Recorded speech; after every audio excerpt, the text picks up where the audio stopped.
السلام علیکم، آپ دیکھ رہے ہیں ریئلٹی ناؤ میں ہوں علی سرور۔ سب سے پہلے لاکھوں کروڑوں اور درود و سلام حضور اکرم صلی اللہ علیہ وآلہ وسلم کی ذات اقدس پر۔ سب سے پہلے جناب آپ سب کو دل کی گہرائیوں سے بہت بہت عید الاضحیٰ کی مبارکباد۔ اور اب شروع کرتے ہیں آج کا پروگرام۔ کافی دن سے میں بات نہیں ہو سکی۔ متحدہ قومی موومنٹ، بانی متحدہ خالد مقبول صدیقی اور ایم کیو ایم، مستقل قومی مصیبت، خالد مقبول صدیقی صاحب کی دھمکی، اور یہ ایم کیو ایم اور یہ جو ٹیلی فونک خطابات آپ تو جانتے ہیں کب سے شروع ہوئے اور کیسے ہوئے، دوبارہ شروع ہو رہے ہیں کیا؟ خبر دیتے ہیں آپ کو، یا ہو چکے ہیں، کیا چکر ہے یہ، اس پہ بھی خبر دوں گا میں آپ کو۔ اور ایک سودا ہوا ہے جی، اور تاریخ میں، پاکستان کی تاریخ میں اپنی نوعیت کا یہ پہلا منفرد سودا ہوا ہے۔ اس کے بارے میں ہم آپ کو بتائیں گے کہ کیا ایسا سودے بازی ہو گئی ہے اور منفرد کیوں ہے، کیونکہ پاکستان میں اس سے پہلے اس طرح کا کوئی سودا نہیں ہوا، کم از کم ہم نے تو نہیں پڑھا اس طرح، نہ سنا۔ اس کے علاوہ ایک کراچی کے ایک بڑے زبردست قسم کے صحافی ہیں جی، انہوں نے ایک شیڈو بجٹ پیش کیا جب ایم کیو ایم پاکستان نے، تو وہاں وہ بھی موجود تھے، اور بہت سارے صحافی یہ سوال کرتے بھی ہیں، تو انہوں نے بھی کچھ سوالات کیے ایم کیو ایم لیڈرشپ سے، اور پھر وہاں خالد مقبول صدیقی صاحب غصے میں آ گئے۔ فاروق ستار صاحب نے جو جواب دیا اس سے لوگ مطمئن نہیں ہوئے، وہ کہنے لگے یار یہ کیا بات ہوئی، تو آئیں بائیں شائیں کر رہے ہیں، اور سوال بڑا زبردست تھا، اس پر بھی بات کریں گے۔ اور آپ کو چلیں یہیں سے آغاز کرتے ہیں، آغاز یہیں سے کرتے ہیں۔ Shadow budget M Q M پیش کر رہی تھی، وہاں صحافی موجود تھے، خالد مقبول صدیقی صاحب، فاروق ستار صاحب، سینئر لیڈرشپ یہ تھے، یہ لوگ موجود تھے، اور جہاں یہ دو موجود ہوں تو پھر وہاں دیگر شاید دو تین لوگ موجود نہیں ہوتے، یہ تو آپ جانتے ہیں۔ دوبارہ تو وہاں ان سے جب سوال ہوا بڑا دلچسپ ہے، میں چاہتا ہوں وہ ضرور آپ کو میں لب لباب اس کا بتاؤں، تو ضرور سنیے آپ۔ صحافی نے سوال کیا کہ جناب یہ باتیں ساری اپنی جگہ، آپ 20-22 شیڈو بجٹ پیش کر چکے ہیں، آپ کے جو تجاویز ہیں شامل کی بھی جاتی ہیں، نہیں بھی کی جاتی، چھوڑیں ان باتوں کو، یہ بتائیے اصل بات کہ آج کل کے الیکٹرک سے لوگ بہت زیادہ پریشان ہیں۔ تو کہ الیکٹرک کی نجکاری جب ہو رہی تھی مشرف دور میں، تو آپ کی پارٹی یعنی کہ آپ لوگ سہولت کاری کر رہے تھے مشرف کی، آپ کے ایم این اے، ایم پی اے، رابطہ کمیٹی کے لوگوں نے بڑے فائدے اٹھائے، کیونکہ بھانجے بھتیجوں کو کہ الیکٹرک والا عہدوں پر فائز کیا گیا۔ آپ سب جانتے ہیں، میں کیا نام لوں، وہ خوش بخش جواز صاحب کے صاحبزادے ہوں، دیگر بہت سارے لوگ ہیں، اور بڑی بڑی تنخواہوں پر وہ سب جو ہے نا فائز ہو چکے تھے کہ الیکٹرک میں، اس زمانے میں کے ای ایس سی ہوا کرتی تھی، تو بالکل۔ اور آپ نے سہولت کاری سے آپ کے لوگوں نے فائدے اٹھائے، اور اس کی قیمت قوم نے ادا کی، اور آج بھی ادا کر رہی ہے کہ الیکٹرک کے ظلم کے سامنے۔ اور پھر انہوں نے کہا، ایک تو یہ آپ کا، دوسرا انہوں نے کہا جی بانی متحدہ کے دور میں آپ دوسرے درجے کے شہری تھے، اور آج آپ چوتھے درجے کے شہری ہو چکے ہیں، کیونکہ آپ لوگ بولتے ہی نہیں ہیں، چوتھے درجے کے شہری ہو گئے، پڑھے لکھے نوجوان فوڈ پانڈا چلا رہے ہیں، بائکیں چلا رہے ہیں، اور ظاہر ہے، اور سرکاری نوکریاں تو ناپید ہیں، اردو بولنے والوں کو سرکاری نوکریوں میں نظر آتی ہی نہیں، اور اب آپ اسے، وہ کہتے ہیں کہ جی اب آپ اسے دوسرے درجے پر ہی لے آئیں قوم کو۔ وہ کہہ رہے ہیں اس زمانے میں جو دوسرے پہ تو تھی، تھوڑی بہت نوکریاں بھی ملی جایا کرتی تھیں، کم از کم شہر میں ایک آواز تھی، بولا کرتے تھے لوگ، تو آپ نے قوم کو کہاں لا کر چھوڑ دیا، کیا کیا اس قوم کا؟ اب اس پہ فاروق ستار صاحب نے آغاز کیا، اور وہ ادھر ادھر کی مثالیں انہوں نے دینا شروع کی، جس میں صحافی کہہ رہے ہیں جی آئیں بائیں شائیں کرتے رہے، ظاہر ہے وہ صحافیوں کی بات ہے، اور کہا کہ فاروق ستار صاحب نے بھائی آپ کے بارے میں جو ہے وہ قومی اتفاق رائے ہے کہ آپ کو 5ویں کیا 10ویں درجے کا شہری بنا دیا جائے، میں آپ کو ٹکٹ دیتا ہوں، آپ یہاں سے بیٹھے اور پنڈی چکلالا ایئرپورٹ پہ اتریں، اور پھر وہ خاموش ہو گئے کہ بات دوسری طرف چلے گئی نا۔ تو اسی دوران پھر خالد مقبول صدیقی صاحب نے مائک اپنی طرف کر لیا، اور غصے میں نظر آ رہے تھے صاحب، اور انہوں نے کہا کہ جی 2018 میں بھی تو ہم ہار گئے تھے نا، لیکن ہم نے جو سیٹیں جیتی اس زمانے میں، اور جس کو ہم نے ووٹ دیا، اور پھر انہوں نے کیا کیا کراچی کے لیے؟ کچھ بھی نہیں کیا انہوں نے کراچی کے لیے، اور ہم پھر بھی جب تک ان کی حکومت نہیں کے ساتھ بیٹھے رہے، یہ تو میں کہہ رہا ہوں۔ اچھا، پھر آگے آگے فرماتے ہیں کہ سیاسی میدان میں ہرا کر ایم کیو ایم کو باہر کر دیں، اگر اتنا ایم کیو ایم بری ہے تو سیاسی میدان میں اس کو ہرا کر باہر کر دیں۔ اور آخری جملہ سنیے گا ذرا جو انہوں نے کہا، کہہ رہے ہیں باہر کر دیں، اور بجٹ کی بات ہو رہی تھی، اور یہ والی بات یہاں اٹھائی جا رہی ہے، یعنی غصہ اس بات پر آیا ان کو کہ بجٹ کی ہم بات کر رہے ہیں، یہ اس طرح کی باتیں کیوں بیچ میں لے آئے، یعنی مدہ کرکرا کر دیا اچھا خاصا، ہم ایک لگ رہا تھا کہ ہم نے کوئی کام کیا ہے اور قوم کہے گی واہ واہ واہ کیا شعر و بجٹ آپ نے پیش کر دیا جناب، واہ واہ واہ، آپ نے کیوں بیچ میں اس طرح کی باتیں کر دی۔ خیر خالد محمود صدیقی صاحب جو ہے چیئرمین ایم کیو ایم کے، جو مرضی کریں، لیکن حقیقت یہ ہے کہ ایم کیو ایم نے کبھی جیتی ہوئی سیٹ، مہاجروں کے نام پر ووٹ لے کر جیتی ہوئی سیٹیں کبھی لاڑکانہ والوں کو دی ہیں، کبھی نواب شاہ والوں کو دی ہیں، کبھی انہوں نے لاہور والوں کو دی ہیں، کبھی انہوں نے میاں والی والوں کو دی ہیں، کبھی پشاور والوں کو دی ہے، کبھی اسلام آباد والوں کو اپنی مہاجروں کے نام پر ووٹ لے کر جیتی ہوئی سیٹیں دی ہیں، اپنے سروں پر ان کو بٹھایا ہے۔ اور انہوں نے کیا کیا آپ کے ساتھ آج تک؟ اس شہر کے لیے انہوں نے کیا کیا ہے تمام کو؟ کیا ساری عمر آپ نے یہی کرانا ہے، یا ساری عمر مہاجروں کو یہی چورن بیچنا ہے کہ ہمیں ووٹ دے دو، ہم ووٹ دے دو، ہم آپ کا ووٹ پھر آگے جا کے کس کو دے دیں گے، اور وہ ہم ان کو سروں میں بٹھا لیں گے، اور وہ یہاں کے لیے کچھ نہیں کریں گے۔ کوئی یہاں کراچی میں رات گزارنا پسند نہیں کرے گا، کوئی یہاں ترقیاتی بجٹ دینا پسند نہیں کرے گا، کوئی اس پہ توجہ دینا پسند نہیں کرے گا، اور ہم پھر اس طرح جناب ہم M N A M P بن کے اور تنخواہیں وصول کرتے رہیں گے، مالی فوائد حاصل کرتے رہیں گے، جہازوں میں آئیں گے، جہازوں میں جائیں گے، قوم سڑکوں پر جوتیں چٹخا رہی ہوگی، بلکہ اب تو ننگے پاؤں ہو چکے ہیں، حالات اس قدر خراب ہو چکے ہیں۔ تو یہ کب تک چلتا رہے گا سلسلہ؟ کب تک چلتا رہے گا یہ سلسلہ کہ اردو بولنے والے پڑھے لکھے، کراچی میں دیگر قومیتوں کے پڑھے لکھے لوگ، ان کو تو پھر بھی شاید نوکریاں مل جاتی ہیں، اردو بولنے والوں کو تو نہیں سرکاری نوکریوں میں جگہ ملتی۔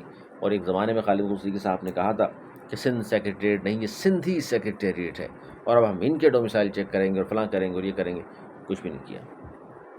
اتنی باتیں کرنے کے بعد پھر 2-4 دن 6-8 دن بعد ہمیں نظر آتے ہیں پھر ساتھ بیٹھے ہوئے ہیں، پھر ہنسی مذاق ہو رہا ہے، پھر وہ ویڈیوز آ رہی ہیں، ہم اندر سے نہیں، ہم باہر سے نہیں، ہم اندر سے بھی ایک ہیں، فلاں بتا۔ خیر یہ بات ہوئی جناب، کیا کیا بہرحال جب بھی کراچی کا ذکر آتا ہے ہمارا شہر، اور یہاں ہم پاکستان بننے کے بعد آئے ہیں مہاجر ہو کر، اور اس شہر کے ساتھ کیا کیا نہیں ہوا، یہ شہر کیا، یہ پورا ملک ہمارا ہے ویسے تو، اور ہم تمام کے لیے فکر مند رہتے ہیں، تمام کے لیے ہم کہتے ہیں سب کو ساتھ بیٹھنا چاہیے، لیکن کراچی یار جو معاشی ہب ہے پاکستان کا، اس کے لیے کیوں نہیں سوچتے مل کر؟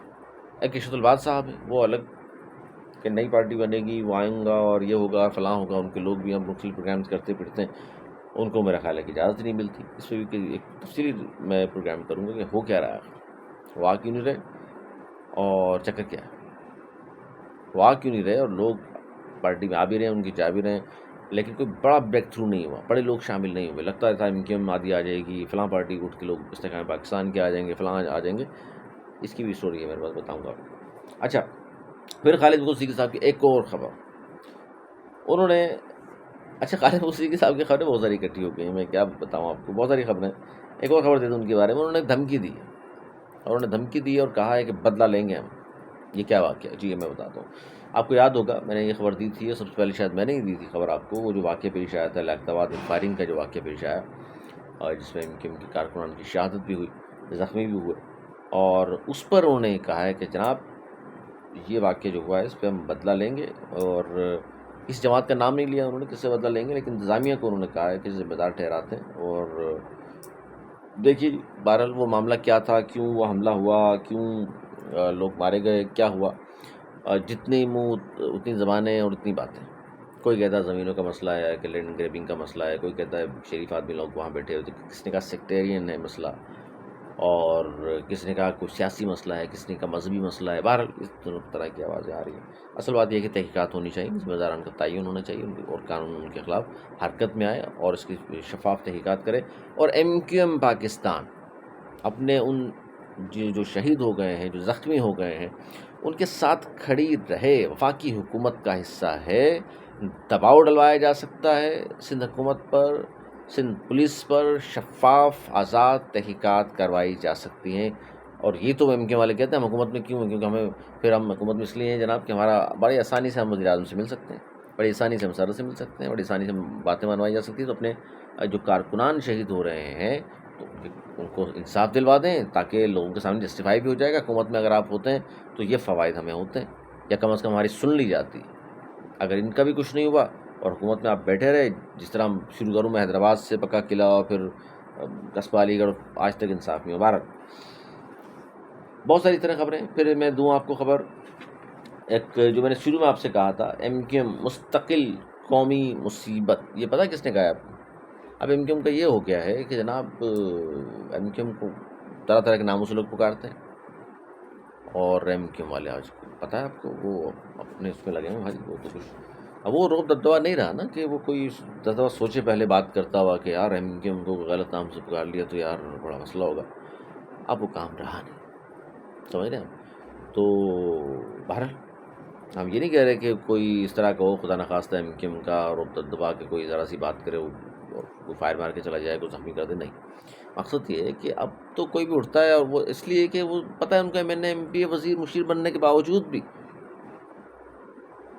وہ خاموش رہیں گے، اپنے اس میں لگے رہیں گے. ٹھیک ہے ٹھیک ہے ٹھیک ہے ٹھیک ہے.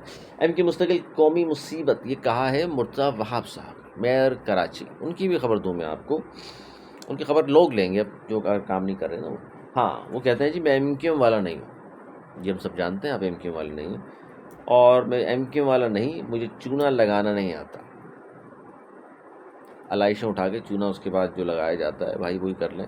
خیر وہ کہتے ہیں میں ایم کیو والا نہیں، مجھے چونا لگانا نہیں آتا. کراچی ڈسٹرکٹ سینٹرل میں 5 ٹاؤن جماعت اسلامی کے پاس ہیں، وہاں صورتحال اچھی نہیں ہے. میرا خود کہہ رہے ہیں کراچی کے 5 ٹاؤن کے بارے میں کہ وہاں صورتحال اچھی نہیں ہے.